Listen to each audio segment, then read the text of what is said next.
Hello dear students, once again welcome back to our channel. So आज मैं लेकर आई हूँ आपके लिए नीट 2026 का next chapter that is reproductive health का पार्ट 2। आज के सेशन में हम बात करेंगे 3 इंपॉर्टेंट टॉपिक्स की और आज के सेशन में हम ये चैप्टर खत्म कर देंगे। मैंने आपको बोला था कि ये चैप्टर मैं 2 से 3 पार्ट्स में खत्म कर दूंगी क्योंकि बहुत बड़ा चैप्टर नहीं है। तो हमने प्रीवियस वाले सेशन में बात की पॉपुलेशन एक्सप्लोजन और स्टेबलाइजेशन के बारे में और बर्थ कंट्रोल मेथड्स के बारे में। मैंने आपको प्रीवियस सेशन के एंड में 2 एमसीक्यू होमवर्क दिए थे, तो हम पहले वो 2 एमसीक्यू सॉल्व करेंगे, फिर आज का सेशन स्टार्ट करेंगे और आज के सेशन में भी कुछ एमसीक्यूज मैंने आपको दिए हैं, वो एमसीक्यू सॉल्व करके हम आगे बढ़ेंगे। आज के सेशन में मेनली हम इनफर्टिलिटी के सॉल्यूशंस यानी असिस्टेड रिप्रोडक्टिव टेक्नोलॉजीज के बारे में बात करेंगे, मेडिकल टर्मिनेशन ऑफ प्रेगनेंसी यानी लीगल अबॉर्शन के बारे में बात करेंगे और सेक्सुअली ट्रांसमिटेड डिजीज यानी कि आरटीआई या फिर वेनेरियल डिजीज के बारे में बात करेंगे। तो सबसे पहले जो मैंने आपको प्रीवियस सेशन में 2 एमसीक्यूज होमवर्क दिए थे उसका आंसर हम फटाक से डिस्कस कर लेते हैं। ये हमारा पहला होमवर्क था प्रीवियस सेशन का, मैच लिस्ट 1 एंड लिस्ट 2 और उसमें से आपको करेक्ट ऑप्शन बताना है। ठीक है, ये आपके कुछ कॉन्ट्रासेप्टिव डिवाइसेस है और ये उसका एग्जाम्पल्स है। तो कौन सा कॉन्ट्रासेप्टिव डिवाइस का एग्जाम्पल क्या आएगा बताओ। देखो, कल हमने पढ़ा था कॉपर रिलीजिंग आईयूडी का एग्जाम्पल क्या होता है। यस, कॉपर रिलीजिंग आईयूडी का एग्जाम्पल होता है कॉपर टी, कॉपर 7 और एक एग्जाम्पल क्या आएगा। यस, मल्टीलोड आएगा कि एलएनजी आएगा बताओ। चलो ठीक है, अगर इसमें कंफ्यूजन है नीचे से स्टार्ट करते हैं। हार्मोन रिलीजिंग आईयूडी का एग्जाम्पल कॉन्ट्रासेप्टिव बैरियर और नॉन मेडिकेटेड आईयूडी। देखो ये बहुत सिंपल है, मैं आपके पॉइंट ऑफ व्यू से सोच के बता रही हूँ। बैरियर मतलब ऐसी चीज जिसके लिए किसी दवा की जरूरत नहीं होती है, तो कॉन्ट्रासेप्टिव बैरियर का एग्जांपल कंपलसरी वॉल्ट आएगा। वॉल्ट, डायफ्राम, फेमिडॉन यानी फीमेल कॉन्डम्स, ये सब हमने पढ़ा था। सर्वाइकल कैप्स, तो सी का आंसर 1 आएगा, दैट इज फॉर श्योर। तो या तो आंसर हमारा ऑप्शन नंबर बी है या तो आंसर हमारा ऑप्शन नंबर डी है। यस, अभी देखो यहाँ पे नॉन मेडिकेटेड आईयूडी जो है, ये नॉन मेडिकेटेड आईयूडी में क्या होता है, यहाँ पे हमने लिप्स लूप का एग्जांपल देखा था, यानी कि ये फैगोसाइटोसिस एक्टिविटी दिखाता है। यस एवरीबॉडी, तो इसका आंसर आएगा ऑप्शन नंबर 4। और फिर आपका क्या बचा, देखो बी का आंसर क्या आया, ऑप्शन नंबर 4। सो यहाँ पे बी का आंसर ऑप्शन नंबर 3 है, तो आंसर ये हुआ, यानी कि ए वाला जो आंसर है copper releasing IUD, copper releasing IUD का एग्जांपल क्या आएगा, मल्टीलोड। और हार्मोन रिलीजिंग आईयूडी का एग्जांपल क्या आएगा, एलएनजी 20। तो इस क्वेश्चन का राइट आंसर क्या आएगा, ऑप्शन नंबर डी, करेक्ट। ये सारे मैच द कॉलम हमने कर लिए। एक बार फिर से मैं आपको दिखा देती हूँ। ये देखो कॉपर रिलीजिंग वाला जो आईयूडी था उसमें हमने एग्जांपल्स क्या क्या देखे थे। लुक, कॉपर रिलीजिंग आईयूडी में था मल्टीलोड और हार्मोन रिलीजिंग आईयूडी में था एलएनजी। ये क्वेश्चन कंपलसरी आता ही आता है, 2019 में भी क्वेश्चन आया, 2020 में भी क्वेश्चन आया और यहाँ पर भी ये क्वेश्चन दिया है मैंने आपको 2024 का। तो कॉपर रिलीजिंग आईयूडी का एग्जांपल हमेशा मल्टीलोड आएगा और हार्मोन रिलीजिंग का एलएनजी या प्रोजेस्टेरोन। तो answer is option number D. Okay, next question, which of the following is not a natural और ट्रेडिशनल कॉन्ट्रासेप्टिव मेथड। तो नेचुरल मेथड्स में हमने 3 मेथड्स पढ़े थे। एक कैलेंडर मेथड यानी पीरियड्स जब नहीं आते, पीरियड एब्सटिनेंस, पीरियड्स नहीं आते नहीं मतलब 10th डे से लेकर 17th डे के छोड़कर 1 week before periods and 1 week after periods, that was our calendar method. दूसरा मेथड हमने पढ़ा था lactational amenorrhoea, this is also natural method, यानी जब चाइल्ड डिलीवरी होती है और मदर ब्रेस्ट फीडिंग करती है तो उस टाइम पे उसकी बॉडी में प्रोलैक्टिन हार्मोन हाई रहता है और एफएसएच हार्मोन का नेगेटिव फीडबैक होता है जिस वजह से उसको पीरियड्स नहीं आते। तो this is also natural method. Periodic abstinence is also natural method और कॉइटस इंटरप्टस जिसको हमने मेल विथड्रॉल बोला था, this is also natural method. अब ये जो वॉल्ट है ये नेचुरल मेथड नहीं है, ये बैरियर मेथड में आता है। तो यहाँ पर इसका आंसर क्या आएगा, 2024 का पीवाईक्यू है ये, the correct answer is option number B, this is not the natural method. यहाँ तक सबको क्लियर है? ठीक है, आगे देखें। तो अब आज का जो हमारा सेशन है, मैं हमेशा सेशन स्टार्ट होने से पहले भी एमसीक्यू कराती हूँ और सेशन खत्म होने के टाइम पे भी एमसीक्यू का होमवर्क देती हूँ। तो आज का हमारा एमसीक्यू क्या है, हमें यहाँ पर भी फिर से लिस्ट 1 और लिस्ट 2 को मैच करना है। वेसेक्टोमी ये हमारा सर्जिकल मेथड है। वेसेक्टोमी में मैंने आपको कैसे याद रखना बताया था, वेसेक्टोमी में वास आता है, वास यानी वास डिफरेंस, तो इसमें हम मेल का वास डिफरेंस कट कर देते हैं, that is a surgical method. तो एक आंसर आएगा 3, यानी these two are the probable question answers. ये कट कर दो, ये कट कर दो, ये हो गया अपना elimination strategy. Next, coitus interruptus. Coitus interruptus मतलब क्या होता है? इजैक्यूलेशन करने से पहले ही मेल अपना पीनस विड्रॉ कर लेता है। सो कोइटस इंटरप्टस नेचुरल मेथड में आता है। सो बी का आंसर आएगा 4। ये देखो मिल गया आपको answer. So correct answer is option number C. आप बाकी के ऑप्शंस भी चेक करो। This is barrier method, this is oral pill. Correct. Next question, which of the following is not an intrauterine device? कौन सा एग्जाम्पल इसमें से IUD में नहीं आएगा? बताओ। Lips loop is non-medicated IUD. This is non-medicated IUD. This is hormonal IUD. This is copper IUD. तो ये सब IUD है, बट ये हॉर्मोन्स है, ये पिल्स वाला ऑप्शन आएगा यहाँ पे। So this is not IUD, ये पिल्स की कैटेगरी में आता है। यस, तो इस क्वेश्चन का राइट आंसर क्या आएगा? 2022 का क्वेश्चन है, option number B is the right answer. तो इस तरीके से क्वेश्चंस दिए जाते हैं और सॉल्व किए जाते हैं, ताकि आपकी थियोरी भी हो सके, साथ साथ आपकी एमसीक्यू की भी प्रैक्टिस हो सके। तो आज हम स्टार्ट करेंगे new topic, that is medical termination of pregnancy. Are you all ready to start this topic with me? चलो let's start. Let's start with medical termination of pregnancy, MTP। अब MTP का concept क्या है पहले मैं ये बता देती हूँ। देखो, MTP मतलब लीगल अबॉर्शन वाला प्रोसेस। अब इसमें होता क्या है, कभी कभी अनवांटेड प्रेगनेंसीज हो जाती हैं या अनप्लान्ड प्रेगनेंसीज हो जाती हैं। ठीक है, मतलब कॉन्ट्रासेप्टिव यूज किया बट वो काम नहीं कर पाया, या फिर आप अभी फाइनेंशियली रेडी नहीं हो फैमिली स्टार्ट करने के लिए, या फिर आपको 2 बच्चों के बीच में गैप रखना था लेकिन जल्दी बच्चा पैदा हो गया, यानी mother is also not physically healthy and the child is also not healthy. तो ऐसे में आपको प्रेगनेंसी थोड़ी डिले करनी थी लेकिन आप प्रेग्नेंट हो गए। तो ऐसे कंडीशंस में, या फिर बच्चे को कोई जेनेटिक प्रॉब्लम है जिसकी वजह से वो बच्चा आगे तकलीफ में बड़ा होगा, तो अगर ऐसा नहीं चाहिए, मतलब आप उस बच्चे को तकलीफ में बड़ा होते हुए नहीं देखना चाहते हो, तो भी आपके पास एक ऑप्शन है मेडिकल टर्मिनेशन प्रेगनेंसी करने का। तो यही सारी चीजें हमें इस टॉपिक में दी गई है। इसमें से एक क्वेश्चन पूछा जाता है एग्जाम में, तो चलो देख लेते हैं क्या आएगा। इसमें से या तो क्वेश्चन आता है या तो फिर क्वेश्चन इनफर्टिलिटी वाले टॉपिक में से आता है। तो थ्योरी पढ़ते जाते हैं और मैं आपको एक्सप्लेनेशन भी बताते जाऊंगी। जो जो इंपॉर्टेंट पार्ट होगा उसको हम हाईलाइट करेंगे। Medical termination of pregnancy, intentional or voluntary termination of pregnancy before the full term is called as medical termination of pregnancy। यानी कि प्रेगनेंसी कंप्लीट होने से पहले, पूरा 9 महीने का पीरियड कंप्लीट होने से पहले अगर आप बच्चे को टर्मिनेट कर रहे हो, फीटस की ग्रोथ को रोक रहे हो, तो that process is known as medical termination of pregnancy, या फिर इसको इंड्यूस्ड अबॉर्शन भी बोलते हैं। अब आप बोलोगे अरे बाप रे मैम, अबॉर्शन तो इलीगल है ना अपनी कंट्री में। नहीं, ऐसा नहीं है। जो आप डॉक्टर्स के रिकमेंडेशन से करते हो, प्रॉपर लीगल तरीके से करते हो, आपके पास प्रॉपर रीजन होते हैं कि आप ये क्यों कर रहे हो, आप छुप छुपा के नहीं करते हो, दैट इज लीगल अबॉर्शन। इसको हम मेडिकल टर्मिनेशन बोलते हैं। This is not illegal.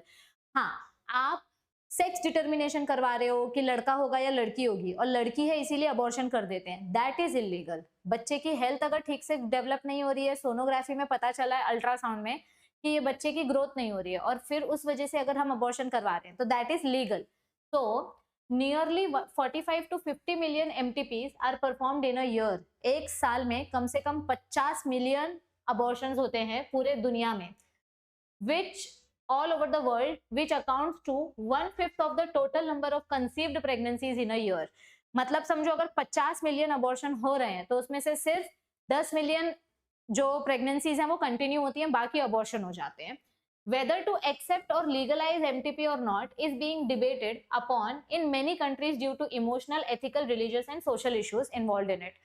MTP process को पूरी तरीके से लीगलाइज कर दिया जाए या बैन कर दिया जाए, इसके ऊपर भी बहुत ज्यादा डिबेट चालू है। क्योंकि देखो, जैसे कि मैंने आपको अभी बोला कि कुछ कंट्रीज, कुछ लोकेशंस ऐसी हैं, इंडिया का मैं बेस्ट एग्जांपल देती हूँ, जहां पर पहले तो सेक्स डिटर्मिनेशन किया जाता है ये जानने के लिए कि लड़का है कि लड़की है। अगर लड़का है तो ठीक है, लड़की है तो अबॉर्शन करा दो, यानी फीमेल फिटिसाइड एक रीजन है। दूसरा रीजन ये हो सकता है कि आपका डेवलपमेंट ठीक से नहीं हो रहा है फीटस का, लेकिन फिर भी लड़का है इसीलिए उसको हम ग्रो करवाते हैं, या फिर मदर की हेल्थ को रिस्क है लेकिन फिर भी प्रेगनेंसी कंटिन्यू होती है, उसको अबॉर्शन कराने का ऑप्शन नहीं दिया जाता है। तो कुछ एथिकल रीजंस हैं, कुछ इमोशनल रीजंस हैं, कुछ क्या बोलते हैं इसको, सोशल रीजंस है, जिनके वजह से इस चीज पे क्वेश्चन चलाया जा रहा है कि एमटीपी प्रोसेस को स्टॉप करना चाहिए या नहीं करना चाहिए, या इस प्रोसेस को कंटिन्यू रखना चाहिए। Government of India legalized MTP in 1971। ये इंपॉर्टेंट है, देखो ये वाला पार्ट हाईलाइट करो कि एक साल में कितने अबॉर्शंस होते हैं, और ये वाला पार्ट हाईलाइट करो कि गवर्नमेंट ने एमटीपी प्रोसेस को कब लीगलाइज किया था। 1971 में एमटीपी यानी इंड्यूस्ड अबॉर्शन को लीगल प्रोसीजर बोल दिया गया था with some strict conditions to avoid its misuse. Obviously ये बहुत ही सेंसिटिव कंडीशन है, धड़ाधड़ अबॉर्शन होने लगेंगे अगर इसके ऊपर स्ट्रिक्ट रूल्स नहीं बनाए गए, तो बहुत ही स्ट्रिक्ट रूल्स एंड रेगुलेशंस लगाए गए थे। And such restrictions are more important to check indiscriminate and illegal female foeticides. ये रूल्स, ये रेगुलेशंस इसलिए लगाए गए थे ताकि धड़ाधड़ अबॉर्शंस ना हो और बहुत ज्यादा फीमेल फिटिसाइड के केसेस ना हो, which are reported to be very high in India. मतलब ये सबसे ज्यादा केसेस इंडिया में ही देखे जाते हैं, क्योंकि हमारी ही कंट्री ऐसी है जहां पे लोगों को लगता है कि ये पुरुष प्रधान देश है, इसीलिए इसको सिर्फ पुरुष चला सकता है। लेकिन अपने प्रेसिडेंट, फर्स्ट प्रेसिडेंट से लेके फर्स्ट प्राइम मिनिस्टर तक सब फीमेल रह चुकी है। हर एक फील्ड में आज के टाइम पे फीमेल्स लीड कर रही हैं। ऐसी कोई फील्ड नहीं है जहां पे आपको औरतें नहीं मिलेंगी, फिर भी हमारी कंट्री में फीमेल फिटिसाइड के केसेस सबसे ज्यादा है। तो इसी चीजों को कम करने के लिए, इन्हीं चीजों को कम करने के लिए एमटीपी के ऊपर बहुत ही ज्यादा स्ट्रिक्ट रेगुलेशंस लगाए गए हैं। अब एमटीपी क्यों किया जाता है, why MTP? Obviously the answer is to get rid of the unwanted pregnancy. अब अनवांटेड प्रेगनेंसी मतलब कौन सी वाली प्रेगनेंसी से आपको छुटकारा पाना है?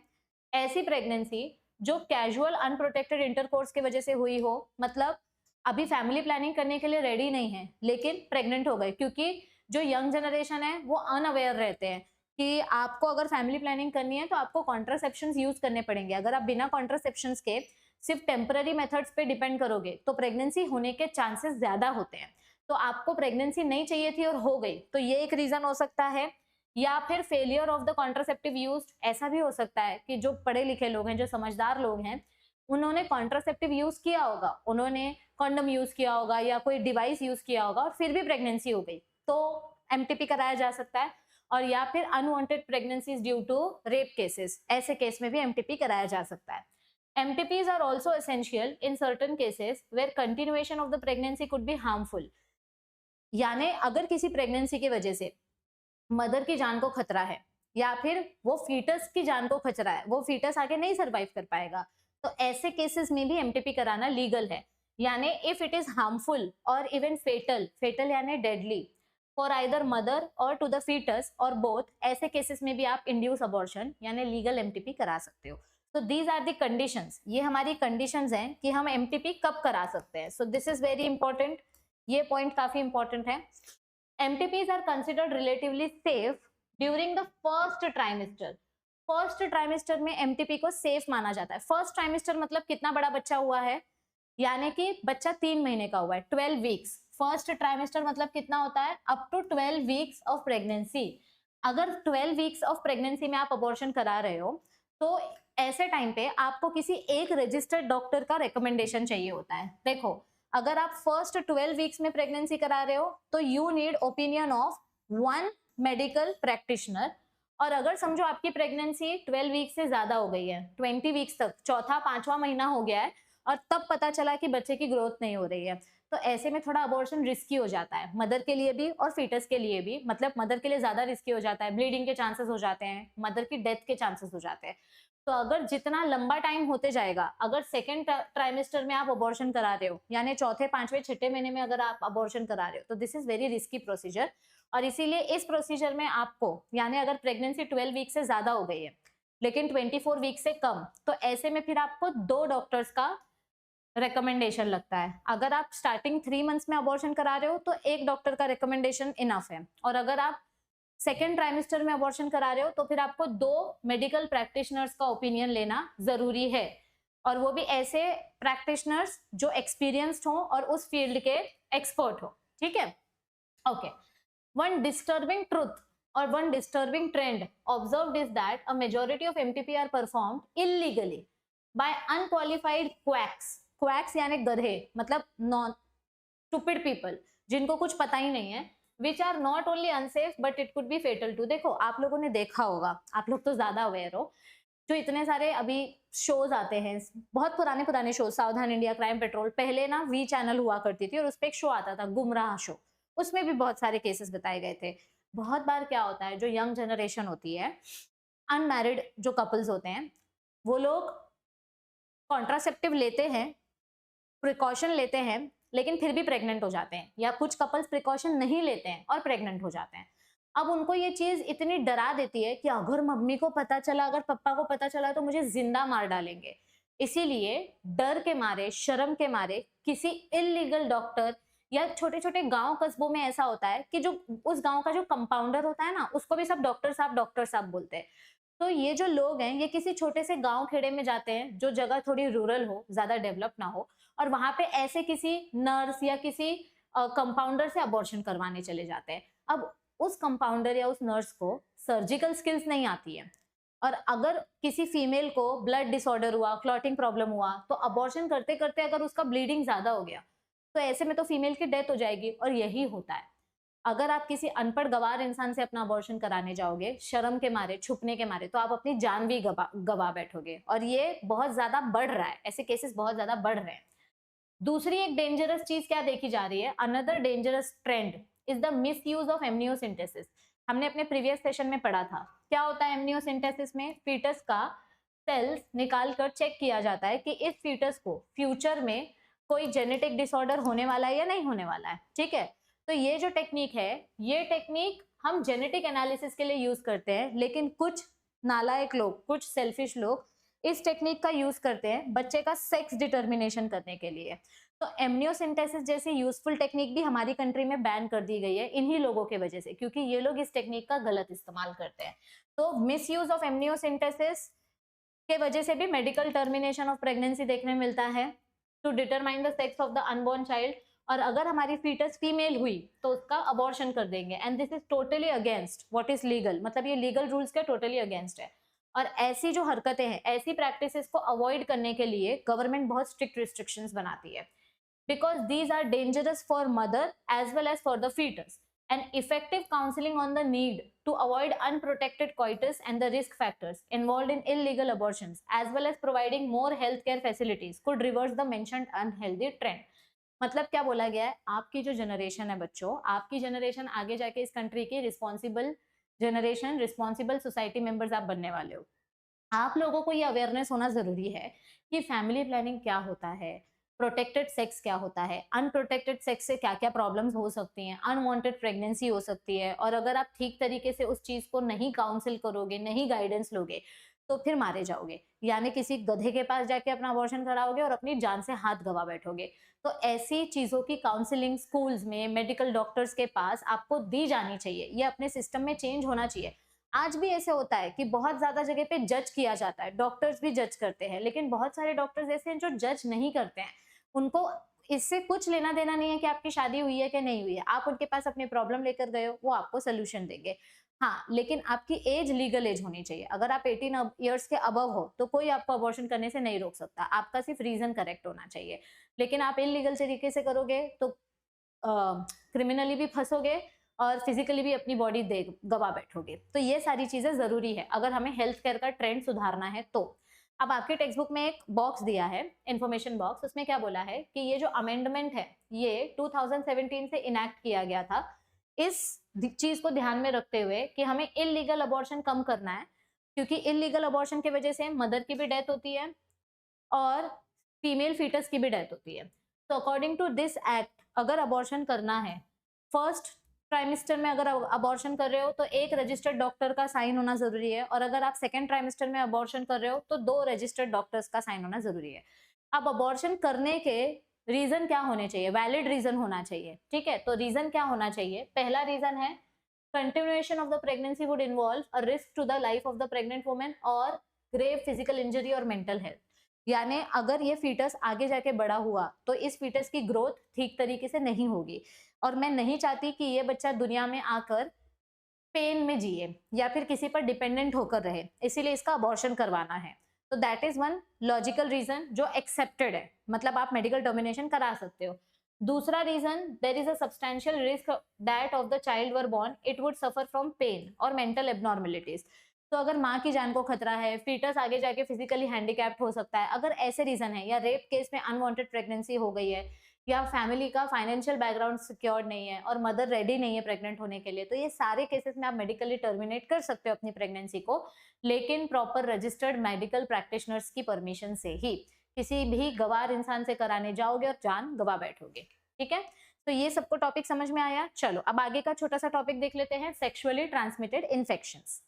ऑलराइट, सेक्सुअली ट्रांसमिटेड इन्फेक्शंस या सेक्सुअली ट्रांसमिटेड डिजीजेस क्या होती हैं, कैसे स्प्रेड होती हैं, कौन सी डिजीजेस बैक्टीरिया के वजह से होती हैं, कौन सा वायरल्स के वजह से होता है, कौन सा प्रोटोजोआ के वजह से होता है, इसका प्रिवेंशन सिस्टम क्या है, इसके सिम्टम्स क्या हैं, कौन सी डिजीज को क्योर कर सकते हैं, इसके ऑल्टरनेट नेम्स क्या हैं, ये सब हम इस टॉपिक में पढ़ेंगे। इस टॉपिक में से आपको एक एमसीक्यू आने के चांसेस हैं। ठीक है, तो सबसे पहली बात, सेक्सुअली ट्रांसमिटेड इन्फेक्शन को सेक्सुअली ट्रांसमिटेड डिजीज भी बोला जाता है, इसको रिप्रोडक्टिव ट्रैक्ट इन्फेक्शन भी बोला जाता है और इसको वेनेरियल डिजीज भी बोला जाता है। तो सबसे पहले तो आप इस चीज को हाईलाइट करके लीजिए, these are alternative names for sexually transmitted infections. एक है एसटीआई, एक है वेनेरियल डिजीज। ज्यादा करके तो वेनेरियल डिजीज ही देते हैं, यही नाम देते हैं क्योंकि बच्चे इसको जल्दी याद नहीं रख पाते। और तीसरा है रिप्रोडक्टिव ट्रैक्ट इन्फेक्शन। तो बेसिकली ये क्या है, ये ऐसा इन्फेक्शन है जो सेक्सुअल फ्लूइड की वजह से स्प्रेड होता है। Infections or disease which are transmitted through sexual intercourse and are collectively called as sexually transmitted infections. तो अब इसमें कौन से एग्जाम्पल्स आते हैं, इसमें आते हैं gonorrhoea, syphilis, genital herpes, chlamydiasis, genital wart, trichomoniasis, hepatitis B and world famous most discussed infection in the recent years, that is HIV infection, क्योंकि यही HIV इन्फेक्शन आगे जाके एड्स कॉज करता है। तो अब इनमें से जो डिजीजेस हैं, कुछ डिजीजेस बैक्टीरिया की कैटेगरी में आती हैं, कुछ डिजीजेस वायरस की कैटेगरी में आती हैं, कुछ प्रोटोजोअन की कैटेगरी में आती हैं। यहाँ पे हम लिख देते हैं हमारा बैक्टीरियल इन्फेक्शन कौन सा है। हमारा पहला बैक्टीरियल इन्फेक्शन आएगा सिफिलिस, दूसरा बैक्टीरियल इन्फेक्शन आएगा गोनोरिया और तीसरा बैक्टीरियल इन्फेक्शन आएगा क्लेमिडियासिस। देखो यहाँ पे मैं लिख देती हूँ, पहला आएगा सिफिलिस। आपकी टेक्स्ट बुक में इसके कॉजेटिव एजेंट का नाम नहीं दिया है। कॉजेटिव एजेंट मतलब क्या होता है, जिसके वजह से ये इन्फेक्शन हो रहा है। तो इसका कॉजेटिव एजेंट है ट्रिपोनिमा पैलिडम। क्या है इसका causative agent, Treponema pallidum. Maharashtra board की टेक्स्ट बुक में ये नाम दिया गया है। ठीक है, और महाराष्ट्र बोर्ड की टेक्स्ट बुक में सिर्फ 2 डिजीज के बारे में बताया गया है, सिफिलिस और गोनोरिया। नीट में बहुत सारे डिजीजेस के बारे में बताया है। सेकंड है गोनोरिया, और गोनोरिया किसके वजह से होता है, इसका कॉजेटिव एजेंट है नाइसेरिया गोनोरिये। क्या है इसके कॉजेटिव एजेंट का नाम, नाइसेरिया गोनोरिये। ठीक है, और तीसरा है क्लेमिडियासिस। आ गया, हाँ, क्लेमिडियासिस, और इसके पॉजिटिव एजेंट का नाम है क्लेमिडिया। पॉजिटिव एजेंट यानी जिसके वजह से ये बीमारी फैल रही है। ये सारे बैक्टीरियल इन्फेक्शन है। क्या है, ये सारे बैक्टीरियल इन्फेक्शन है। अब दूसरे अगर मैं बात करूं तो यहाँ पे वायरल इन्फेक्शन का एग्जाम्पल लिख लेते हैं। ठीक है, तो वायरल इन्फेक्शन में फर्स्ट एग्जाम्पल आ जाएगा अपना, किसका आएगा, जेनाइटल हर्पीस का। तो यहाँ पे मैं लिख लेती हूँ जेनाइटल हर्पीस। इसका पॉजिटिव एजेंट है हर्पीस सिम्प्लेक्स वायरस। किसके वजह से होता है ये, हर्पीस सिम्प्लेक्स वायरस की वजह से होता है। इसका दूसरा एग्जाम्पल आएगा जेनाइटल वॉर्ड्स। ठीक है, जेनाइटल वॉर्ड्स। और तीसरा एग्जाम्पल आएगा, कहाँ गया, ट्राइकोमोनियासिस तो प्रोटोजोन है, hepatitis B, hepatitis B and HIV तो ह्यूमन इम्यूनो डेफिशिएंसी वायरस की वजह से होता है। हेपेटाइटिस बी HPV वायरस के वजह से होता है।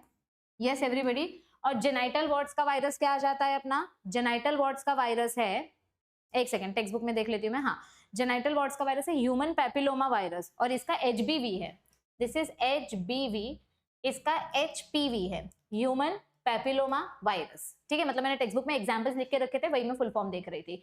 तो वायरल इन्फेक्शंस में कौन सा आता है, genital herpes, herpes simplex virus की वजह से होता है। जेनाइटल वॉर्ड्स जो ह्यूमन पैपिलोमा वायरस की वजह से होता है, इसका फुल फॉर्म है ह्यूमन पैपिलोमा वायरस, और यह है हेपेटाइटिस बी वाला। ठीक है, और यहाँ पर और एक एग्जांपल HIV की वजह से ह्यूमन इम्यूनो डेफिशिएंसी वायरस है, HIV की वजह से एड्स इन्फेक्शन होता है। ठीक है, अब आता है लास्ट में यहाँ पे प्रोटोजोवन इन्फेक्शन, जो प्रोटोजोआ की वजह से स्प्रेड होता है। तो प्रोटोजोआ की वजह से कौन सा डिजीज स्प्रेड होता है? Trichomoniasis, trichomoniasis, this is our protozoan infection. ठीक है, अब ध्यान से देखो, ये सारे हमने इन्फेक्शंस को कैटेगरी वाइज डिवाइड कर दिया है। अब यहाँ पर क्या दिया है? अमंग दीज, इसमें से जो HIV वाला इन्फेक्शन है, ये चैप्टर नंबर 7 में आप डिटेल में पढ़ने वाले हो। अब इनमें से कुछ इन्फेक्शंस ऐसे हैं जो अगर टाइम से पहले डिटेक्ट हो गए तो हम उनको ट्रीट कर सकते हैं। तो कौन से इन्फेक्शंस हैं जो ट्रीटेबल है और कौन से इन्फेक्शंस हैं जिनको हम ट्रीट नहीं कर सकते। ये याद रखने के लिए एक सिंपल सा ट्रिक है, बहुत सारे यूट्यूबर टीचर्स इसको यूज करते हैं, मैंने भी वहीं से देखा है, यूट्यूब से ही देखा है। एक सिंपल ट्रिक जो टीचर्स यूज करते हैं वो है 3H। जो इन्फेक्शन H से स्टार्ट होता है वो ट्रीटेबल नहीं होता है, एक बार हो गया तो हो गया, इसको ट्रीट नहीं कर सकते, इसीलिए इसको फेटल बोला जाता है। ठीक है, तो जेनाइटल हर्पीज, ये हर्पीज वाला इन्फेक्शन ठीक नहीं हो सकता। ठीक है, दूसरा है ह्यूमन पैपिलोमा वायरस, जिसके वजह से ये होता है। ठीक है, ह्यूमन पैपिलोमा वायरस यानी जेनाइटल वॉर्ड्स, ये हम ठीक नहीं कर सकते। एंड हेपेटाइटिस बी, ये हम ठीक नहीं कर सकते। और HIV तो इसका तो कोई ट्रीटमेंट ही नहीं है, ये तो ऑप्शन हमें पता है। ठीक है, सो ये हमारा H3 वाला है, एक हेपेटाइटिस बी, एक जेनाइटल हर्पीस और एक HIV। Genital herpes, hepatitis B और HIV, जेनाइटल वॉर्ड्स को ठीक किया जा सकता है, इसका तो भी अभी तक थोड़ा बहुत ट्रीटमेंट ऑप्शंस है, लेकिन ये जो 3 ऑप्शंस है, जेनाइटल हर्पीस, हेपेटाइटिस बी और HIV, इनको ठीक नहीं किया जा सकता। ये देखो आपकी टेक्स्ट बुक में यहाँ पर दिया है कि कुछ इन्फेक्शंस को ठीक कर सकते हैं, कुछ को नहीं ठीक कर सकते। तो कौन से इन्फेक्शंस को ठीक नहीं कर सकते? Except for hepatitis B, genital herpes and HIV infections, other diseases are completely curable if they are detected early and if they are treated properly। तो ये बहुत इंपॉर्टेंट है, दिस इज वेरी इंपॉर्टेंट। कौन सी डिजीज ठीक हो सकती है, कौन सी डिजीज ठीक नहीं हो सकती है। ठीक है, तो अब आगे देखो, आगे क्या दिया है? Some of these infections like hepatitis B and HIV can also be transmitted by sharing of injection needles, surgical instruments, etc. with infected persons, transfusion of blood, or from an infected mother to the fetus too। कभी-कभी ऐसा होता है ना, hospitals में emergency में blood की requirement होती है, तो बिना ब्लड टेस्ट किए ट्रांसफ्यूजन कर देते हैं। मालूम पड़ा आपने खून देकर तो सामने वाले की जान बचा दी, लेकिन उसके ऊपर और एक बड़ा सा प्रॉब्लम क्रिएट कर दिया कि आपने उसको अपना सेक्सुअली ट्रांसमिटेड इन्फेक्शन भी दे दिया, या फिर नीडल स्टेरिलाइज किए बिना रीयूज कर लिया, तो उसकी वजह से भी ये इन्फेक्शन स्प्रेड हो सकता है। ठीक है, तो अगर हमें कुछ डिसीजेस का ट्रीटमेंट पता चल गया, मतलब सिम्टम्स पहले पता चल गए, तो उसका ट्रीटमेंट पॉसिबल है। जैसे सिफिलिस को हम ट्रीट कर सकते हैं, this is treatable. Gonorrhoea treatable है, क्लेमिडियासिस ट्रीटेबल है, ट्राइकोमोनियासिस भी ट्रीटेबल है। लेकिन ये जो वायरल इन्फेक्शंस होते हैं ना, ये वायरल इन्फेक्शंस अनट्रीटेबल होते हैं। ठीक है, इनमें से जेनाइटल वॉर्ड्स तो भी थोड़ा बहुत ट्रीटेबल है, ट्रीटेबल हाँ, बट बाकी के इन्फेक्शंस अनट्रीटेबल होते हैं। अब आगे क्या बताया है? Early symptoms of most of these are minor. अब इनिशियल सिम्टम्स क्या देखने मिलते हैं हमें जब सेक्सुअली ट्रांसमिटेड इन्फेक्शन होता है? तो ये इन्फेक्शन ऑब्वियसली बात है रिप्रोडक्टिव एरिया में हो रहा है। रिप्रोडक्टिव ट्रैक्ट में जो आपका यूरिनरी एरिया है, वहां पे इचिंग होगी, स्वेलिंग होगी, बर्निंग सेंसेशन होगा, जलन एकदम होगी, ऐसे लगेगा बस सब आत्मा बाहर आ जाएगी निकल के। तो it includes itching problems, it includes fluid discharge, यानी बहुत ज्यादा व्हाइट फ्लूइड या लिक्विड फ्लूइड जा रहा है, पेन होता है, स्वेलिंग होती है। बहुत सारे केसेस में सिफिलिस और गोनोरिया में तो पस निकलता है, मेल के पीनस से पस निकलता है, फीमेल के वजाइना से पस निकलता है, and in these happens in the genital region। Infected females may often be asymptomatic and hence may remain undetected for long। कई बार तो ऐसा होता है कि फीमेल्स को ये सिम्टम्स नहीं दिखाई देते हैं, लेकिन अगर ये चीजें नहीं दिखी तो ये फीमेल्स के अंदर प्रॉब्लम बढ़ती ही रहेगी, और अगर कोई फीमेल प्रेग्नेंट हो गई इसी टाइम पे तो फिर उसका अबॉर्शन भी हो सकता है। तो एब्सेंस और less significant symptoms in the early stages of infection and the social stigma attached to the sexually transmitted infections, it deters the infected person। deters यानी कि दूर करना, it inhibits the infected person from going for timely detection and proper treatment। कई बार क्या होता है, अपने society में बहुत बड़ा हवा बना के रखा है, एक टैबू क्रिएट करके रखा है कि हो इसको तो ये हो गया, ये तो सेक्सुअली ट्रांसमिटेड इन्फेक्शन है, शेम शेम, ऐसे करके रखा है।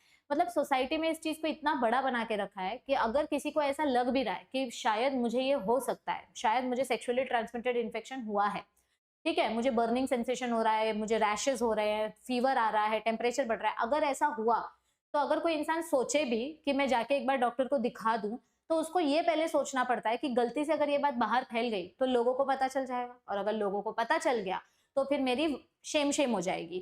तो इस चीज को लेकर सोसाइटी में इस चीज को लेकर इतनी अवेयरनेस या इतनी नॉलेज नहीं है, इस वजह से लोग शर्म के मारे जल्दी डॉक्टर के पास जाते नहीं है। और अगर वो जल्दी चले जाते डॉक्टर के पास तो उनका ट्रीटमेंट हो जाता, वो ठीक हो जाते, लेकिन शर्म की वजह से वो डॉक्टर के पास गए नहीं, जिनकी वजह से जल्दी ट्रीटमेंट नहीं हुआ, जिसकी वजह से उनकी डेथ भी हो सकती है। So this could lead to complications. अगर आप टाइम से डॉक्टर के पास नहीं जाओगे तो कॉम्प्लिकेशंस बढ़ेंगे, कॉम्प्लिकेशंस बढ़ेंगे तो बहुत ज्यादा इन्फ्लेमेटरी डिसीज हो सकती है, अबॉर्शंस हो सकता है, ऐसे हो सकता है कि बच्चा डेथ पैदा हो, एक्टोपिक प्रेगनेंसी हो सकती है फीमेल के केसेस में, और इनफैक्ट इनफर्टिलिटी और कैंसर जैसे कंडीशंस भी प्रोड्यूस हो सकते हैं। Sexually transmitted infections are major threat to healthy society. मतलब ये चीज ना बहुत छुपा के रखी गई है। सेक्सुअली ट्रांसमिटेड इन्फेक्शन जल्दी लोग इसको ओपनली डिस्कस नहीं करते हैं और इसी वजह से ये ज्यादा फैलती है। वो बोलते हैं ना, जो चीज जितनी ज्यादा छुपाई जाती है वही चीज उतनी ज्यादा स्प्रेड होती है। तो therefore prevention or early detection and cure of this disease are very important under reproductive health care programs. जितना जल्दी आप सिम्टम्स डॉक्टर को दिखाओगे, डॉक्टर उतने जल्दी आपकी हेल्प करेगा और आपको इस प्रॉब्लम से छुटकारा दिलाएगा। Though all persons are vulnerable to these infections, their incidences are reported to be very high among specific group of individuals, that is from age 15 to 24 years. वैसे तो ये सेक्सुअली ट्रांसमिटेड इन्फेक्शन किसी को भी हो सकता है जो सेक्सुअल इंटरकोर्स करता है, या नीडल इंजरी से हो सकता है, लेकिन सबसे ज्यादा कौन से एज ग्रुप में ये बीमारी फैलते हुए देखी गई है? सबसे ज्यादा 15 साल से 24 साल का जो एज ग्रुप है, इस एज ग्रुप में सबसे ज्यादा ये डिजीज स्प्रेड होते हुए देखी गई है, क्योंकि ये एज ग्रुप रिस्पॉन्सिबल भी है और इरिस्पॉन्सिबल भी है। इस एज ग्रुप में लोग ज्यादा ध्यान नहीं देते हैं, या फिर कॉन्ट्रासेप्टिव्स नहीं लेते हैं, या बहुत ज्यादा तूफानी कुछ करने की कोशिश करते हैं, अवेयरनेस नहीं है, और इस चक्कर में इन्फेक्शन ज्यादा स्प्रेड हो जाता है। तो there is no reason to panic because prevention is possible. One could be free of these infections by following simple principles. तो अगर आप इस एज ग्रुप को बिलोंग करते हो, या अर्ली मैरिजेस, या फिर without marriage if you are planning to get engaged into sexual intercourse activity, तो आपको कुछ बेसिक चीजों का ध्यान होना चाहिए। ये चीजें बहुत खुले में डिस्कस की जा रही है ताकि आप लोगों को अवेयरनेस रहे, है ना। It's better to be safe rather than sorry. बाद में आप पछताओ, उससे अच्छा है पहले ही प्रिकॉशन ले लो। तो क्या क्या प्रिकॉशन ले सकते हैं अगर सेक्सुअल ट्रांसमिटेड इन्फेक्शन से बचना है, अगर अनवांटेड प्रेगनेंसी से बचना है, तो क्या क्या इन्फेक्शंस हैं हमारे पास? Yes, avoid sex with unknown partners और मल्टीपल पार्टनर्स। मतलब क्या होता है कि अभी देखो, आप जैसे जैसे बड़े होते जा रहे हो, आप कॉलेज में जाओगे, फिर बड़े बड़े फेस्ट होंगे, आप बाहर दोस्तों से मिलोगे, क्लब्स में जाओगे, पार्टीज में जाओगे। आप आज ही किसी अनजान इंसान से क्लब में मिले, पार्टी में मिले, और आप उनके साथ इतने अट्रैक्ट हो गए कि आप उनके साथ चले गए सेक्सुअल एक्टिविटी करने के लिए। तो ऐसा मत करो। अननोन पार्टनर्स, पता नहीं वो और कितने लोगों के साथ सेक्सुअली एंगेज होकर आया है या आई है, तो ऐसे में सेक्सुअल ट्रांसमिटेड इन्फेक्शन होने के चांसेस ज्यादा होते हैं। तो मल्टी पार्टनर्स मत रखो, स्ट्रेंजर्स के साथ सेक्सुअल इंटरकोर्स करना अवॉइड करो। Always try to use condoms during coitus, this is very important because it protects you from sexually transmitted infection. In case of doubt, अगर आपको ऐसा गलती से लगता है कि आपने सब प्रिकॉशंस लिया या नहीं लिया और आपको उसकी वजह से कुछ प्रॉब्लम हो रही है, तो definitely go to a qualified direct doctor directly for early detection and get complete treatment if diagnosed with infection. बिना शर्म किए डॉक्टर के पास जाओ। Nobody is going to judge you. If you are above 18, you have your legal rights to show yourself to a doctor regarding sexually transmitted infections. बिल्कुल भी शर्माने वाली बात नहीं है। आपको कुछ भी ऐसा लगता है कि हुआ है कुछ प्रॉब्लम, तो डॉक्टर के पास जाओ, क्योंकि मैं बार बार बोल रही हूँ, ये इन्फेक्शंस अगर बढ़ गए तो डेडली हो सकते हैं, जान गवा बैठोगे। इससे अच्छा थोड़ी शर्म को बंद करके डॉक्टर के पास जाओ, क्योंकि ये इन्फेक्शन सिर्फ सेक्सुअल इंटरकोर्स से नहीं स्प्रेड होते, ये ब्लड ट्रांसफ्यूजन और नीडल इंजरी से भी स्प्रेड हो सकते हैं। ठीक है, आगे क्या बताया है? इनफर्टिलिटी वाला टॉपिक, और ये हमारे इस चैप्टर का last but very important topic है। तो इसमें से कंपलसरी एक एमसीक्यू क्वेश्चन आएगा ही आएगा। यस, चलो अब इनफर्टिलिटी वाला टॉपिक देख लेते हैं। ऑलराइट, इनफर्टिलिटी वाले टॉपिक में हमें क्या बताया गया है? देखो, पहले क्या होता था कि जिन कपल्स को बच्चा चाहिए, किसी ना किसी रीजन के वजह से, if they are not able to get pregnant, if they are not able to conceive, तो ऐसे कपल्स के पास पहले सिर्फ एक ही ऑप्शन होता था, या तो चाइल्डलेस रहो, मतलब बिना बच्चे के, और या तो फिर अडॉप्शन करो। लेकिन आज के टाइम पे मेडिसिन इतनी आगे बढ़ चुकी है, मेडिकल साइंसेस इतना डेवलप हो चुका है कि ऐसी बहुत सारी टेक्नोलॉजीज आ चुकी हैं जिसकी मदद से हम अब इनफर्टिलिटी को भी ट्रीट कर सकते हैं और ऐसे कपल्स जो पेरेंट्स बनना चाहते हैं वो पेरेंट्स बन सकते हैं। तो इस टॉपिक में हम यही डिस्कस करने वाले हैं कि कौन से ऐसे मेथड्स हैं जिनकी मदद से इनफर्टिलिटी का सोल्यूशन निकाला जा सकता है। ठीक है, तो यहाँ पर देखो थियरी में देखते जाते हैं और मैं आपको इंपॉर्टेंट पॉइंट्स हाईलाइट कराते जाऊंगी, तो वो आप हाईलाइट करते जाना। A discussion on reproductive health is incomplete without mention of infertility. Infertility मतलब क्या होता है? कोई भी कपल कंटिन्यू 1 साल से 2 साल से बिना किसी प्रोटेक्शन के सेक्सुअल इंटरकोर्स कर रहा है ड्यूरिंग एवरी टाइम, ओव्यूलेशन के टाइम पे, बिना ओव्यूलेशन के, कि कभी तो होगा फर्टिलाइजेशन, कभी तो कंसीव हो जाएंगे। तो इतना कंटिन्यू प्रैक्टिस करने के बावजूद, मतलब इतना कंटिन्यू सेक्सुअल इंटरकोर्स करने के बावजूद भी आप अगर कंसीव नहीं कर पा रहे हो, then that is a condition of infertility. A large number of couples all over the world, including India, are infertile, and that is they are unable to produce children in spite of unprotected sexual cohabitation, यानी unprotected intercourse करने के बावजूद भी बच्चा नहीं हो पा रहा है। अब इसके रीजन बहुत सारे हो सकते हैं। ठीक है, हमारा फूड हैबिट्स चेंज हो गया है, हम इतना ज्यादा मिलावट वाला खाना खा रहे हैं, अडल्टरेटेड फूड खा रहे हैं कि उसके वजह से भी प्रॉब्लम हो सकती है इनफर्टिलिटी की। हार्मोन साइकिल की वजह से हो सकती है, हमारा स्लीप साइकिल बदल गया है, हमारा वर्किंग शेड्यूल बदल गया है। पहले के टाइम पे लोग 9 to 5 मतलब 9 to 5 का जॉब करते थे और फिर उसके बाद वो रिलैक्स करते थे, लेकिन अभी नाइट शिफ्ट्स होती है, रात को 4 बजे से दूसरे दिन सुबह 2 बजे तक काम करना पड़ता है, या फिर स्लीपिंग शेड्यूल की धज्जियां उड़ चुकी है। वर्क फ्रॉम होम के चक्कर में हम रेडिएशन से इतने घिरे हैं, हमारी लाइफस्टाइल एकदम सीडेंटरी हो गई है कि हमारी फिजिकल मूवमेंट कम हो चुकी है, जिसके वजह से भी आपका बॉडी साइकिल चेंज होता है और जिसके वजह से भी इनफर्टिलिटी हो सकती है। तो खाना, सोना, हार्मोन्स, ये सारी चीजें बहुत इंपॉर्टेंट रोल प्ले करती है बॉडी का साइकिल मेंटेन करने में। The reason can be different, अलग अलग रीजन हो सकते हैं। फिजिकल रीजन हो सकता है, जेनिटल डिफेक्ट हो सकता है, डिजीजेस हो सकते हैं, बहुत ज्यादा स्मोकिंग, अल्कोहल वाली हैबिट्स हो सकती है, या इम्यूनोलॉजिकल और इवन मेंटल स्ट्रेस की वजह से भी हो सकता है कि स्पर्म या एग प्रॉपर हेल्दी नहीं है और इस वजह से फर्टिलाइजेशन नहीं हो रहा है। और एज का भी एक फैक्टर हो सकता है। मतलब देखो पहले क्या होता था, लोग 25 में तो बच्चा कर ही लेते थे, 24 में शादी करके 25-26 साल में बच्चा कर ही लेते थे। लेकिन आज के टाइम पे करियर का इतना स्ट्रेस हो गया है कि लोग 30 साल के बाद सोचते हैं कि चलो अब हम शादी करेंगे और अब हम बच्चे की प्लानिंग करेंगे। लेकिन बॉडी जो है वो आपके करियर प्लानिंग के हिसाब से नहीं चलती। ठीक है, अब मैं आपको भी ब्लेम नहीं कर रही हूँ, हम सारे टीचर्स भी उसी कैटेगरी में आते हैं, तो हम भी उसी कैटेगरी में आने वाले हैं जहाँ पे आगे जाके अगर हमने अपनी बॉडी का ध्यान नहीं रखा तो हमें भी कंसीव करने में प्रॉब्लम होने वाली है और फिर हमें भी मेडिकल ट्रीटमेंट्स का सहारा लेना पड़ेगा। तो ये सारे एक फैक्टर है, हम इसको भी इग्नोर नहीं कर सकते। ऐसा नहीं है कि पहले के लोग करियर ओरिएंटेड नहीं थे, लेकिन ऐसा बोल सकते हैं कि अभी कंपटीशन ज्यादा है, इसीलिए स्ट्रेस ज्यादा है और इसीलिए लोग करियर को पहली प्रायोरिटी देते हैं, क्योंकि इन्फ्लेशन इतना बढ़ते जा रहा है, महंगाई इतनी बढ़ते जा रही है बिकॉज ऑफ पॉपुलेशन। तो कहीं ना कहीं जैसा रीजन चल रहा है, जैसा एनवायरमेंट चल रहा है, उस एनवायरमेंट के हिसाब से ही हम बात कर रहे हैं कि इनफर्टिलिटी के केसेस बहुत बढ़ते जा रहे हैं। In India often the female is blamed for the couple being childless. Basically India वालों की यही मेंटालिटी होती है, जो भी प्रॉब्लम होगा घर की औरत पे ढकेल दो। तो इंडिया में हमेशा औरत को ही बांझ और औरत को ही बंजर और औरत को ही बोला जाता है कि तेरे वजह से हमारे फैमिली का वंश आगे नहीं बढ़ रहा है। बट 99% टाइम्स ऐसा होता है कि मेल का स्पर्म काउंट डिफेक्टिव होता है, या तो लो स्पर्म काउंट होता है, या तो उसकी मोटिलिटी लो होती है। Okay, more often than not the problem lies in the male partner. ठीक है, स्पेशलाइज्ड हेल्थ केयर यूनिट्स जिनको इनफर्टिलिटी क्लिनिक्स बोला जाता है, they could help in diagnosis and corrective treatment of some of these disorders and enable these couples to have children. मेरे ही friend circle में ऐसा हो रहा है कि जिन्होंने 24-25 साल की उम्र में शादी कर ली थी, वो कब से ट्राई कर रहे हैं प्रेग्नेंट होने का, but they are not able to conceive due to PCOS problems, due to some physical stress, due to mental stress, और उनके ट्रीटमेंट्स चालू है। तो ये किसी को भी हो सकता है, ऐसे किसी को ब्लेम करके फायदा नहीं है। ब्लेम गेम खेलने से अच्छा है कि अपना ट्रीटमेंट कराओ, खुद का डायग्नोसिस करवाओ और उसका सोल्यूशन ढूंढो, ना कि इसके ऊपर नाम ढकेलो, उसके ऊपर नाम ढकेलो।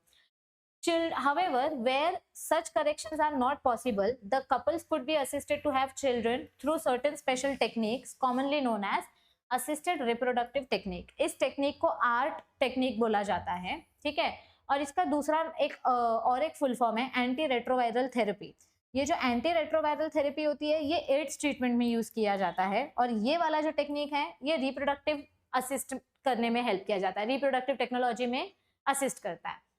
अब अगर मैं आर्ट वाले टेक्निक्स की बात करूं, असिस्टेड रिप्रोडक्टिव टेक्नोलॉजीज की बात करूं, तो यहाँ पर हमारे पास 3 से 4 ऑप्शंस हैं। आईवीएफ का ऑप्शन है, सरोगेसी का ऑप्शन है, टेस्ट ट्यूब बेबी जिसको हम बोलते हैं वो एक ऑप्शन है, और अडॉप्शन वाले ऑप्शन है, ठीक है। तो एक एक करके हम सब पढ़ते हैं। अब सबसे पहले मैं यहाँ पर आपको एक वर्ड का डिफरेंस बताती हूँ, जो इसको लेकर बच्चे बहुत कंफ्यूज होते हैं। एक है इन विट्रो और एक है इन वीवो। देखो, इन विट्रो मतलब क्या होता है, जब आप कोई भी प्रोसेस लेबोरेटरी कंडीशन में करते हो, जब आप कोई भी प्रोसेस कंट्रोल्ड एनवायरमेंटल कंडीशन में करते हो, लेबोरेटरी कंडीशंस में, तो उस प्रोसेस को इन विट्रो प्रोसेस बोलते हैं। और जब आप कोई process in the living organism करते हो, मतलब जो लिविंग ऑर्गेनिज्म है उसकी बॉडी में अगर आप कोई प्रोसेस कर रहे हो, तो उसको इन वीवो प्रोसेस बोलते हैं, ठीक है। That is called as in vivo process. तो अभी यहाँ पर हमको आईवीएफ के बारे में बताया गया है, ठीक है। आईवीएफ मतलब क्या होता है, इन विट्रो फर्टिलाइजेशन, जिसको आप लोग टेस्ट ट्यूब बेबी के नाम से जानते हो। तो in vitro fertilisation is done outside the body in almost similar conditions as that in the body. मतलब हम ये प्रोसेस बॉडी के बाहर करते हैं, लेकिन एनवायरनमेंट हम ऐसा मेंटेन करते हैं कि बॉडी वाला ही एनवायरनमेंट मेंटेन रहे। तो इसमें होता क्या है, हम फीमेल्स का एग कलेक्ट करते हैं और मेल्स का स्पर्म सैंपल कलेक्ट करते हैं, और इसको एक पेट्री डिश में ग्रो करते हैं। ट्यूब में ग्रो कर सकते हो, पेट्री डिश में ग्रो कर सकते हो, ठीक है। और ये पेट्री डिश में जब ये गैमेट्स फर्टिलाइज होंगे तो आपको मिलेगा आपका जाइगोट। अब आपके पास ना दो ऑप्शन होता है। जब आप आईवीएफ करते हो तो आईवीएफ करने के बाद हमारे पास दो ऑप्शन होता है। हमें जो जाइगोट मिला है, इस जाइगोट को मैं एज इट इज फीमेल के फेलोपियन ट्यूब में डाल दूं। कहां पर डाल दूं? फेलोपियन ट्यूब में। तो इस टेक्निक को बोलेंगे जाइगोट इंट्रा फेलोपियन ट्रांसफर, क्योंकि जाइगोट की असली जगह कहाँ है? फेलोपियन ट्यूब में है, वो फेलोपियन ट्यूब में ही ग्रो होता है। और अगर मुझे श्योर होना है कि ये जाइगोट आगे सर्वाइव करेगा या नहीं करेगा, तो हम इसका फर्टिलाइजेशन करवाएंगे, हमें जाइगोट मिलेगा। इस जाइगोट को हम थोड़ा ग्रो होने देंगे, और ग्रो होने के बाद जब ये एम्ब्रियो बन जाएगा, तो अब हम इसका एम्ब्रियो ट्रांसफर करेंगे। ईटी मतलब एम्ब्रियो ट्रांसफर। और एम्ब्रियो की ग्रो होने की जगह कहां पर होती है? यूटरस में। जाइगोट की ग्रो होने की जगह कहां होती है? फेलोपियन ट्यूब में। तो अगर आप जाइगोट उठा के ट्रांसफर कर रहे हो तो वो फेलोपियन ट्यूब में जाएगा, अगर आप एम्ब्रियो ट्रांसफर कर रहे हो तो वो यूटरस में जाएगा। ये दो अलग अलग सेल्स को हम अलग अलग लोकेशन में डालते हैं, और इसका फुल फॉर्म अलग अलग है। तो हमने यहाँ पर क्या किया, in this method which is popularly known as test tube baby programme, हम फीमेल से यानी वाइफ से एग कलेक्ट करते हैं और स्पर्म मेल से कलेक्ट करते हैं, और इन दोनों को लेकर हम जाइगोट बनाते हैं under laboratory environmental conditions. The zygote और द अर्ली एम्ब्रियो, या तो जाइगोट या तो फिर इसको 8 सेल तक होने देते हैं, इसको 8 सेल स्टेज तक होने देते हैं। एंड दिस जाइगोट और the early embryo it can be transferred into the fallopian tube. ये डायरेक्ट फेलोपियन ट्यूब में हम ट्रांसफर कर सकते हैं। अगर मैं फेलोपियन ट्यूब में ट्रांसफर कर रही हूँ तो उसको बोलेंगे जाइगोट इंट्रा फेलोपियन ट्रांसफर। और अगर समझो मुझे श्योर होना है कि ये एम्ब्रियो बनेगा कि नहीं बनेगा, या मेरा आईवीएफ प्रोसेस फेल हो जाएगा, तो हम इसको थोड़ा और ग्रो होने देते हैं। इसको हम 8 सेल से 16 और 32 सेल्स तक ग्रो होने देते हैं। 16 to 32 सेल का जब ये हो जाता है तो हम अब इसको फेलोपियन ट्यूब में नहीं डालेंगे, क्योंकि अब इसके रहने की जगह कहां पर है?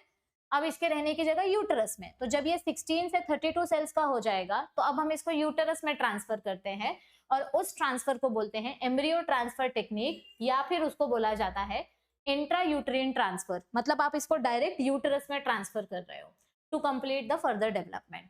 Embryos formed by in vivo fertilisation. अब ये इन विवो फर्टिलाइजेशन क्या होता है? यानी यहाँ पर हम गैमेट्स को बाहर नहीं निकालेंगे, यहाँ पर हम गैमेट्स को सीधा बॉडी में डालेंगे, या तो खुद की बॉडी में या तो किसी दूसरी फीमेल की बॉडी में, सरोगेसी में। तो इन विवो फर्टिलाइजेशन में हम गैमेट्स को फीमेल की बॉडी के अंदर ही फ्यूजन करा रहे हैं। अब ऐसा क्यों किया जा सकता है? समझो मैं प्रेग्नेंट होना चाहती हूँ, बट मेरे फेलोपियन ट्यूब में ब्लॉकेज है। अगर मेरे फेलोपियन ट्यूब में ब्लॉकेज है तो स्पर्म यहाँ तक नहीं आ पा रहा है खुद से, मतलब स्पर्म आगे नहीं आ पा रहा है, ये अंडा यहीं पे अटका हुआ है। तो अगर ब्लॉकेज है तो ब्लॉकेज वाले सीन में ये अंडा यहाँ से उठा के यहाँ डाला जाएगा, ताकि स्पर्म इसके साथ फ्यूज कर सके और नॉर्मल प्रेगनेंसी हो सके। लेकिन समझो फॉर एग्जाम्पल, इसको गिफ्ट बोलते हैं गैमेट इंट्राफेलोपियन ट्रांसफर, लेकिन फॉर एग्जाम्पल मेरा यूटरस अनहेल्दी है, मेरा यूटरस हेल्दी नहीं है, या फिर वो बच्चा नहीं पकड़ पा रहा है, ग्रो हो पा रहा है, तो हम किसी दूसरे फीमेल के फेलोपियन ट्यूब में गैमेट्स ट्रांसफर करेंगे और उसको सरोगेसी बोलेंगे। So it could also be used for such transfer to assist those females who cannot conceive.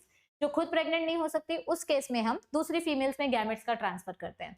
So transfer of ovum collected from donor in the fallopian tube of another female who cannot produce one but can provide suitable environment for fertilization and further development is another method which is attempted. मतलब ऐसी female जिसकी body में हम सिर्फ उसका uterus use करने वाले हैं, हमारा गैमेट उसके फेलोपियन ट्यूब में जाके फर्टिलाइजेशन करेगा, तो उसका जेनेटिक्स हमारा ही रहेगा, लेकिन एनवायरमेंट उसको उस फीमेल का मिलेगा, मतलब यूटेरस किसी और फीमेल का यूज होगा, उसका डीएनए मेरा ही रहेगा क्योंकि गैमेट मेरा था, लेकिन खाना उसको उसके यूटेरस से मिलेगा, दूसरी औरत के। तो कहीं ना कहीं देखा जाए तो मैंने अपना गैमेट दूसरी फीमेल के फेलोपियन ट्यूब में डाला, गैमेट इंट्राफेलोपियन ट्रांसफर, ओके। और एक तरीके से वो जो दूसरी लेडी है वो मेरा बच्चा पैदा करके मेरे ऊपर एक उपकार कर रही है, मुझे एक गिफ्ट दे रही है, इसीलिए इस टेक्नोलॉजी को गिफ्ट बोलते हैं, यानी सरोगेसी, ओके। और एक ऑप्शन है intracytoplasmic sperm injection, ICSI। Intracytoplasmic sperm injection में देखो क्या होता है, यहाँ पर लो स्पर्म काउंट है या स्पर्म की स्पीड कम है, सपोज स्पर्म काउंट लो है या स्पर्म की मोटिलिटी कम है, तो ऐसे केस में बिल्कुल बिल्कुल वो बोलते हैं ना, हेरा फेरी मूवी का डायलॉग है ना, बिल्कुल रिस्क नहीं लेने का। ऐसे टाइम पे हम एक ही स्पर्म लेंगे और उसको सीधा एग के साइटोप्लाज्म में डालेंगे ताकि उसका कंपटीशन ही खत्म हो जाए। हाइलुरोनिक एसिड बनाओ, कोरोना रेडिएटा का सेल्स डिसॉल्व करो, जोना पेलुसिडा के रिसेप्टर्स को डिटैच करो, फिर अंदर जाओ, इतना स्ट्रगल करना ही नहीं है, सीधा स्पर्म को अंडे के अंदर छोड़ना है। इंट्रासाइटोप्लाज्मिक स्पर्म इंजेक्शन, स्पर्म लिया सीधा अंडे के अंदर छोड़ा, एक ही sperm, single sperm. So when a single sperm, it is another specialized procedure to form embryo in the laboratory, यहाँ पर हम एक सिंगल स्पर्म लेते हैं और इसको डायरेक्ट फीमेल के ओवम के साइटोप्लाज्म में रिलीज कर देते हैं। So infertility cases either due to inability of the male partner to inseminate the female or due to very low sperm count in the ejaculates could be corrected by artificial insemination। अब और एक technique है, समझो किसी mail का sperm count low है, यानी 400 million sperms बनने चाहिए, लेकिन उसके सिर्फ 100 मिलियन स्पर्म्स बन रहे हैं, और जितने स्पर्म्स बन रहे हैं वो सारे के सारे मर जा रहे हैं, कोई स्पर्म आगे जा ही नहीं पा रहा है। तो ऐसे केस में हम क्या करेंगे, आर्टिफिशियल इंसेमिनेशन। आर्टिफिशियल इंसेमिनेशन में क्या होता है, इंजेक्शन की मदद से हम स्पर्म्स को यहाँ पे नहीं रिलीज करेंगे, सर्विक्स में नहीं रिलीज करेंगे, कैपेसिटेशन प्रोसेस का झंझट ही नहीं चाहिए, एसिडिक एनवायरनमेंट में स्पर्म मर जाएंगे, इसीलिए हम उन स्पर्म्स को रेडीमेड काम कर रख के देंगे, उन स्पर्म्स को हम डायरेक्ट यूटेरस में ट्रांसफर करेंगे। तो इस प्रोसेस को बोलते हैं इंट्रा यूटेरिन इंसेमिनेशन। ये देखो, हम जैसे ही स्पर्म्स को यूटेरस में ट्रांसफर कर रहे हैं, वो स्पर्म का स्ट्रगल खत्म और वो स्पर्म सीधा अंडे के पास जाएगा और फर्टिलाइजेशन करेगा। तो आर्टिफिशियल इंसेमिनेशन टेक्निक में क्या किया जाता है, सीमेन कलेक्ट करके हेल्दी डोनर से उसको आर्टिफिशियली हम डायरेक्ट या तो वजाइना में इंट्रोड्यूस करते हैं या तो यूटेरस में इंट्रोड्यूस करते हैं, मोस्टली यूटेरस में डालते हैं। यूटेरस में अगर हमने स्पर्म्स को डाला तो उस मेथड को बोलते हैं intra यूटेरिन insemination of the female. Yes, all right, and now comes the last paragraph of this chapter. Though options are many, all these techniques require extremely high precision handling by specialized professionals and expensive instrumentation। आप लोगों ने already movies देखी हैं, good news वाली movie देखी, फिर bad news वाली movie देखी है ना। तो गुड न्यूज वाली मूवी का क्या कॉन्सेप्ट था, करीना कपूर और अक्षय कुमार वाली वो जो मूवी थी, उनके स्पर्म्स एक्सचेंज हो गए, है ना। तो ऐसी गलती बहुत होती है, ठीक है, फर्टिलिटी क्लिनिक्स में ऐसी गलतियां बहुत होती हैं, तो इसीलिए बहुत ही ट्रेंड और प्रोफेशनल लोगों से ही ये प्रोसेस करवाना चाहिए। Okay, therefore these facilities are presently available only at very few centers in the country। इसीलिए बहुत कम जगहों पर ये टेक्निक की जाती है क्योंकि इसके लिए बहुत ट्रेनिंग चाहिए। Obviously their benefits is affordable to only very limited number of people। उसी मूवी में आपने सुना होगा कि ये बहुत ही महंगा प्रोसेस है, फाइनेंशियली ड्रेनिंग प्रोसेस है, तो ये प्रोसेस से वही लोग अफोर्ड कर सकते हैं जिनकी इनकम अच्छी है, आम आदमी इस प्रोसेस को अफोर्ड नहीं कर सकता। Emotional, religious and social factors are also deterrents in the adoption of these methods। बहुत सारे लोगों का ऐसा भी मानना होता है कि नहीं नहीं नहीं, नेचुरल तरीके से ही बच्चा करना है, IVF वगैरह नहीं कराना है, बहुत रिस्की रहता है, लैब में बच्चा नहीं पैदा करना है, बहुत सारी लोगों की मेंटालिटी होती है। Since the ultimate aim of all these procedures is to have children, in India we have so many orphaned and destitute children who would probably not survive till maturity unless taken care of। देखो, अभी अगर ऐसा case है कि आपको IVF भी नहीं करवाना है लेकिन आपको खुद का बच्चा भी चाहिए, ठीक है, तो कुछ लोग फिर अडॉप्शन करते हैं क्योंकि ऑलरेडी इंडिया में इतना पॉपुलेशन और लोग इतने सारे अनाथ बच्चे हैं कि जिनको गोद लेने की बहुत ज्यादा जरूरत है, क्योंकि अगर उन बच्चों को गोद नहीं लिया, उन बच्चों को फैमिली नहीं मिली, तो शायद हो सकता है कि वो बच्चे सरवाइव ही ना कर पाए। लेकिन फिर एक प्रॉब्लम आ जाती है इंडिया में कि अपना खून होना चाहिए, पता नहीं कैसा खून है, पता नहीं इसके माँ बाप कौन थे, पता नहीं कैसी परवरिश होगी इसकी, ब्ला ब्ला ब्ला। तो इंडिया में ये भी प्रॉब्लम है, ठीक है। लेकिन बहुत सारे लोग अडॉप्शन की तरफ अब बढ़ रहे हैं, may be not in India but in foreign countries, yes. Foreign countries में तो फॉस्टर फैमिली वाला भी कॉन्सेप्ट बहुत ज्यादा है। Our law permit legal adoption and it is as yet one of the best methods for couples looking for parenthood. अपनी country में अगर अडॉप्शन करना है तो क्या क्या रूल्स हैं? अब तक जो रूल्स हैं कि अगर किसी को अडॉप्शन करना है तो उसकी एज 21 से ज्यादा होनी चाहिए, 21 ईयर्स एंड अबव। वो फाइनेंशियली स्टेबल होना चाहिए जो अडॉप्ट, समझो अगर मैं बच्चा अडॉप्ट करना चाहती हूँ तो मैं फाइनेंशियली स्टेबल होनी चाहिए और मेरा फिजिकल हेल्थ भी अच्छा होना चाहिए। मैं मालूम पड़ा कि मुझे ही बीमारी है और वो बच्चे का मैं ध्यान रखने की जगह वो बच्चा मेरा ध्यान रख रहा है, तो ऐसा नहीं होना चाहिए। तो अगर मैं 21 साल से ऊपर हूँ तो मैं बच्चा अडॉप्ट कर सकती हूँ, अपर एज नहीं है इसका कोई, बस ये लोअर एज लिमिट है, ठीक है। तो this was about this chapter. अब इस चैप्टर से रिलेटेड कुछ इंपॉर्टेंट पीवाईक्यूज अभी देखेंगे, कुछ पीवाईक्यूज मैं आपको होमवर्क दूंगी और कुछ पीवाईक्यूज मैं कल लाइव लेक्चर में सॉल्व करवाऊंगी, ठीक है। तो अभी यहाँ पे आज का पहला क्वेश्चन है, which one of the following common sexually transmitted disease is completely curable when detected early. 2023 का क्वेश्चन है, कौन सी बीमारी है जिनको हम ट्रीट कर सकते हैं। मैंने आपको बताया था जो H वाली बीमारी है इसको ठीक नहीं कर सकते, दिस इज अनट्रीटेबल। तो H वाली कौन सी बीमारी है यहाँ पे, hepatitis B is untreatable, herpes is untreatable and HIV infection is untreatable. Gonorrhoea एक बैक्टीरियल इन्फेक्शन है तो इसको ठीक किया जा सकता है if it is detected at early level, yes. Next question 2014 का क्वेश्चन है, assisted reproductive technology IVF involves transfer of dash. IVF में हमारे पास दो ऑप्शंस होते हैं, या तो जाइगोट को फेलोपियन ट्यूब में ट्रांसफर करो या तो एम्ब्रियो को यूटरस में ट्रांसफर करो। तो बताओ क्या होगा यहाँ पे, we can transfer zygote into the fallopian tube। Embryo को फेलोपियन ट्यूब में ट्रांसफर नहीं कर सकते, एम्ब्रियो को यूटरस में ट्रांसफर कर सकते हैं। अपने पास दो ऑप्शन है, या तो जाइगोट को फेलोपियन ट्यूब में ट्रांसफर करो, ओके, या तो जाइगोट को यूटरस में ट्रांसफर करो। बट देखा जाए तो जाइगोट को फेलोपियन ट्यूब में सही जगह होती है ट्रांसफर करने की, लेकिन नीट 2014 में जब ये क्वेश्चन आया था तो इस क्वेश्चन को बोनस क्वेश्चन बोला गया था, क्योंकि इस क्वेश्चन में दो ऑप्शंस करेक्ट कंसीडर किए गए थे। ऑप्शन नंबर सी भी करेक्ट कंसीडर किया गया था और ऑप्शन नंबर डी भी करेक्ट कंसीडर किया गया था।